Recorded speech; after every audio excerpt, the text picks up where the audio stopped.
प्रसिद्ध होम्योपैथिक चिकित्सक एवं समाजसेवी डॉक्टर रूप कुमार बैनर्जी ने कहा कि जीवन के यथार्थ सत्य से परिचय कराने का माध्यम है कविता। कविता के माध्यम से संसार के सुख दुख, आनंद और क्लेश आदि यथार्थ रूप का हम अनुभव कर सकते हैं। इतना ही नहीं, कविता कवि की भावनाओं, विचारों और कल्पनाओं को छंद, तुक और अलंकारिक भाषाओं के द्वारा व्यक्त करने का माध्यम है। उक्त विचार कवयित्री श्रीमती मल्लिका दास की काव्य पुस्तक जल रंगे आंका का स्थानिक एक होटल के सभागार में बतौर मुख्य अतिथि विमोचन करते हुए वरिष्ठ होम्योपैथिक चिकित्सक डॉक्टर रूप कुमार बैनर्जी ने व्यक्त किया।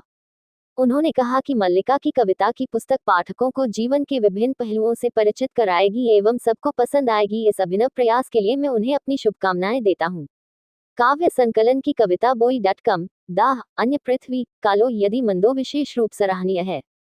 इस अवसर पर सर्वप्रथम मुख्य अतिथि डॉक्टर रूप कुमार बैनर्जी एवं विशिष्ट अतिथियों ने मां सरस्वती के चित्र पर पुष्पार्पण किया एवं दीप प्रज्वलित किया। इसी क्रम में डॉक्टर रूप एवं उनकी धर्मपत्नी चैताली बैनर्जी ने कवयित्री मल्लिका दास को शाल, प्रशस्ति पत्र एवं स्मृति चिन्ह देकर सम्मानित किया।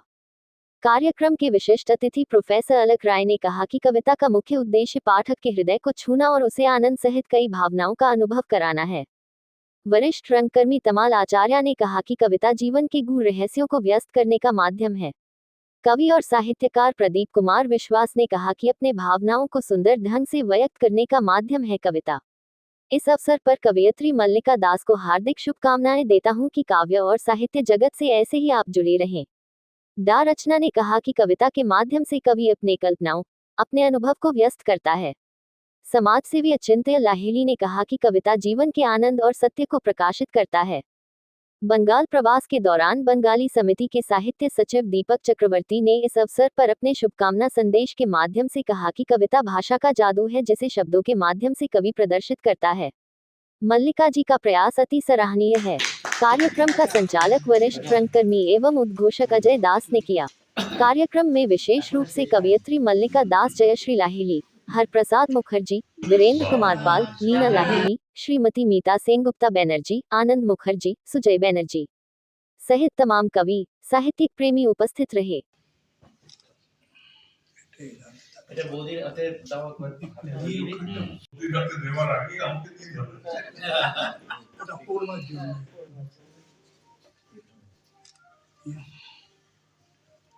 কলম থমকে যায়, কারণ আপনি কেবল কবি নন, আপনি নিজেই এক জীবন্ত সাহিত্য।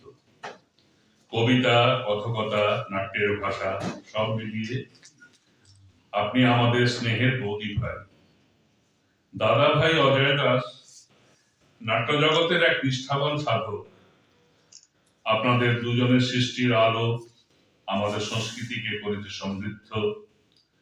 দুর্গা পূজার প্রতিটি লগ্নে, দুর্গাবাড়ির পবিত্র মঞ্চে আপনার কণ্ঠে নিজের লেখা কবিতার আবৃত্তি শব্দ তখন শ্রবণ ছাড়িয়ে হৃদয়ে স্থায়ী হয়। কয়েক বছর আগে বলেছিলাম, বৌদি ভাই, এই কবিতাগুলো একত্র করুন, একটি বই হোক আপনার আত্মার স্বাক্ষর। আজ সেই অনুরোধ একটু সুন্দর সত্যের রূপ নিয়েছে। জল রঙে আঁকা শুধু একটি গ্রন্থ নয়, এক অনুভূতির ক্যানভাস। জীবনের রঙে আঁকা এক অন্তরঙ্গ দলিল। আদরণীয় মল্লিকা দাস, এই সৃষ্টির জন্য অশেষ অভিনন্দন ও আন্তরিক শুভেচ্ছা। আপনার কলম আরো চলুক, আপনার শব্দ আরো আলো ছড়াক, এই কামনাই রইল। এটি কথা রাখবেন, কয়েকটি টেলিপ্লে টেলিকাস্ট হয়েছে। লোকেরা কম আসে, কারণ যারা এসেছে তারা রাজহাঁসের মতো। এবার রাজহাঁস কেন, একটু আমি দিক থেকে সরে গিয়ে বলতে চাই। রাজহাঁস এই জন্য, রাজহাঁস দেখবেন সবসময় ঘুরতে থাকে, নালী নর্দমার কাছে প্যাক প্যাক প্যাক প্যাক করে ঘোরে, আর নালীর নর্দমার মধ্যে মুখ ঢুকিয়ে দেয়। আর যখন মুখ ঢুকিয়ে দেয়, তো যে আসল তত্ত্বটা সেটা ওর গলার মধ্যে চলে যায় এবং যেটা খারাপ জিনিসটা সেটা বেরিয়ে যায়। তো এখানে মানবরূপী রাজহাঁসরাই বসে আছে, যাদের মধ্যে জ্ঞান আছে, গুণ আছে, বুদ্ধি আছে, বিবেক আছে, কিছু জিনিস ভাববার ক্ষমতা আছে, তারাই এখানে উপস্থিত। ওই জন্য সবাইকে আমি নমস্কার জানাই। দাদা বললেন যে বৌদির বিষয়ে কিছু বলতে, বৌদি ভাইয়ের বিষয়ে। সব তো লেখাই আছে, আমার স্ত্রী হেল্প করেছে। তবে যখন এখানে এসেছি বলবো যে ছোটবেলায় যখন আমি প্রোগ্রাম দিতাম, দাদা ভাই আমার কাছে থাকতেন, অনেক প্রোগ্রাম দিয়েছি। তারপর জানতে পারলাম দাদা ভাইয়ের বিয়ে হলো, বৌদি ভাই এলো। আমি প্রথম থেকেই, যখন থেকে আমি বৌদি ভাইয়ের আবৃত্তি স্টেজেতে শুনেছি, কবিতা পাঠ করতেন, তো আমার প্রথমে, আমি বলি আপনাদের কি আমার প্রথমে খুব একটা কবিতা আবৃত্তি ভালো লাগতো না। যেন মনে হতো যেন কেউ ঘ্যান ঘ্যান ঘ্যান ঘ্যান ঘ্যান ঘ্যান করে কেউ কিছু বলছে, আমার ভালো লাগতো না। কারণ বিং এ প্র্যাকটিক্যাল পার্সন, আমি সায়েন্সের স্টুডেন্ট, বায়োলজি, তোমার খুব একটা ভালো লাগতো না। কিন্তু ধীরে ধীরে যখন বৌদি ভাইয়ের কবিতাগুলো আমি শুনলাম, গান মানে কবিতাকে মানে নিজের তৈরি করা, তখন আমি খুব বেশি ইমপ্রেসড হয়ে গেলাম। তো দ্য ওয়ে অফ স্পিকিং, যেভাবে উনি বলতেন, যেভাবে উনি প্রস্তুত করতেন, যেভাবে উনি সবার মধ্যখানে, সবার হৃদয়ে চলে যেত এই কথাগুলো, ওটা রিয়েলি রিমার্কেবল। এখানে জলে কি কখনো কেউ রং দেখেছে? জলের কি রং হয়? কোন রং নেই।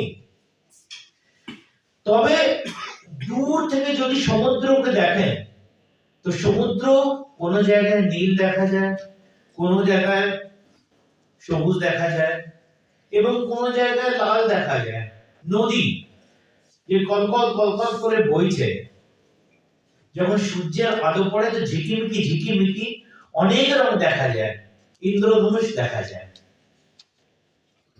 তো কবি আর আর্টিস্ট, যারা ওই বানায়, artist, they both are same, ওরা দুজনেই একই রকম।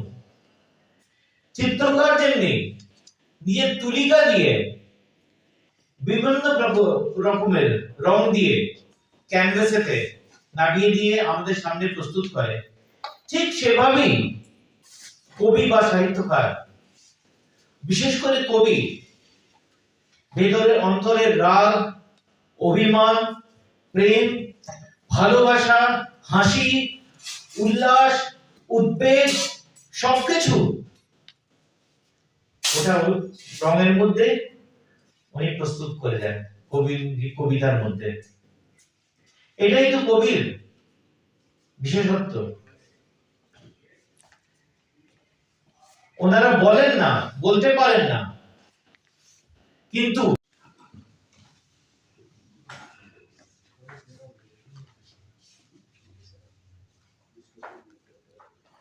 শ্রী ললিত কণার, ওনার কথা বলি। ওনার কথা না বললে খুব অন্যায় হবে। বাংলা সহ উত্তরপ্রদেশ, আসাম এবং দিল্লি বিখ্যাত বরিষ্ঠ নাট্য ব্যক্তিত্ব এবং কবি।